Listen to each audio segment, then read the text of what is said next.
Halo, Assalamualaikum warahmatullahi wabarakatuh. Hari ini ada pertanyaan yang mau saya bahas ya. Jadi dari seorang ibu yang penonton viewer channel ini, dan beliau berkata bahwa Mas, ini ada dua pertanyaan ya sebenarnya. Nanti saya tuliskan di sini.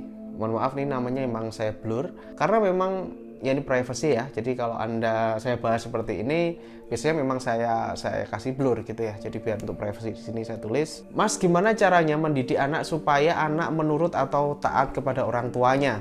Ini adalah pertanyaan pertama. Yang kedua adalah, Mas, gimana caranya biar nggak marah-marah terus sama anak? Aku ingin bersabar, nggak marah, tapi ada aja cobaannya. Macam-macam dimainkannya, makanya aku nggak bisa nggak marah. Oke, ini pertanyaannya ini saya baca di sini. Dan memang ini dari komentar di salah satu video saya. Baik, kita akan bahas selengkapnya. Selamat datang di Yayang Sundawa.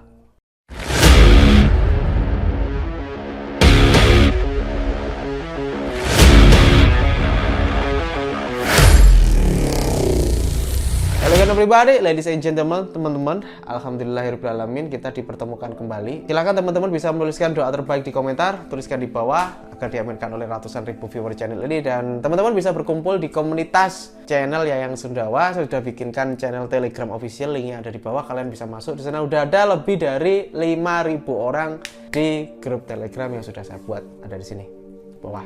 By the way, ini adalah pertanyaan yang akan kita bahas ya pada hari ini, dan mungkin ini Anda memiliki mungkin permasalahan yang sama, baik itu mungkin dari mendidik anak atau apapun ya. Salah satunya nanti adalah caranya meredam emosi itu bagaimana agar kita tuh nggak sering marah-marah, bahkan hal sepele aja marah-marah, karena ini banyak sekali dalam kehidupan kita. Ada banyak hal sepele pun kita marah-marah gitu ya. Nah, kita akan bahas. Oke, yang pertama adalah, Mas, gimana cara mendidik anak supaya anak menurut atau taat kepada orang tua? Kita itu setiap individu itu kan memiliki pikiran masing-masing ya. Jadi saya punya pikiran, Anda punya pikiran, begitu juga dengan ibu yang bertanya ini punya pikiran, anaknya pun itu punya pikiran. Setiap orang itu sebenarnya memiliki kebebasan berpikir dan bertindak sebagainya. Hanya saja mungkin ibu ini merasa bahwa apa yang dilakukan anaknya itu tidak sesuai dengan persepsi atau sudut pandangnya beliau, sehingga beliau merasa perlu mendidik anaknya untuk menurut atau taat kepada orang tuanya. Nah, kalau saya pribadi, kalau saya boleh menjawab adalah yang tentu saja diingatkan dengan cara yang baik. Karena apa yang dilakukan oleh anak tersebut bisa jadi ada yang di luar kendali dari orang tua. Ada sesuatu yang bisa kita kendalikan dan ada sesuatu yang tidak bisa kita kendalikan. Kita bisa ngomong ke anak, Nak, kamu jangan begini. Nak, kalau begini nanti jadi begini loh. Dek, kamu nanti jangan begini. Kakak jangan begitu. Ya, nanti kalau kakak begitu nanti akan begini loh. Nah, biasanya kan seperti itu. Ini adalah yang bisa kita lakukan atau di dalam kendali kita, yaitu kita ngomong ke anak kita.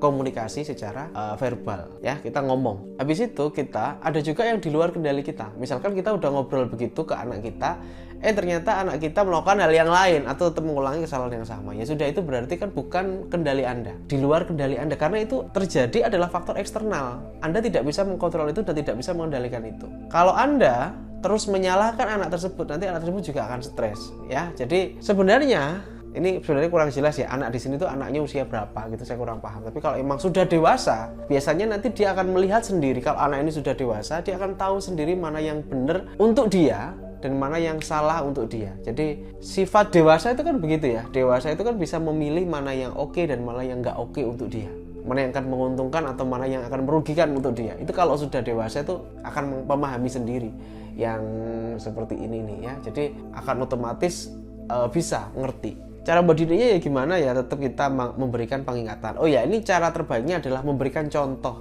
ya. Jadi orang tua itu adalah figur contoh pertama bagi anak. Kalau misalkan orang tua bisa memberikan contoh yang bagus ya, misalkan apa gitu ya, anaknya akan ngikut gitu ya. Karena memang misalkan ibunya sering beres-beresin atau rapi-rapi, terus anaknya berantakin. Nah, sambil ibunya beresin, Nak, liatin lo ibu lo bersihkan kayak gini, ibu capek bersihkan kayak gini. Nah, kamu juga habis mainan dibereskan gitu ya. Itu kalau anaknya masih umur yang ini polos-polos kayak gitu, masih usia di bawah 5 tahun, di bawah 7 tahun, itu bisa dibilang kayak gitu. Itu tadi menjadi seorang figur contoh. Anda sebagai orang tua jangan stres gitu ya. Anda harus relax dan menjadi figur contoh. Nah, ini yang kedua adalah pertanyaan tadi, Mas, gimana caranya, ini ya yang kedua, Mas, gimana caranya biar nggak marah-marah terus sama anak. Aku pengen bersabar, nggak marah, tapi ada aja cobaannya, macam-macam dimainkannya, makanya aku nggak bisa kalau nggak marah. Nah, bagi ibu ini saya ingin menjelaskan bahwa marah itu bukan berarti penyelesaian sebuah masalah. Ketika marah itu bukan berarti penyelesaian. Apa yang dilakukan ya kembali lagi ke mindset yang tadi. Ada yang bisa kita kendalikan dan ada yang tidak bisa kita kendalikan.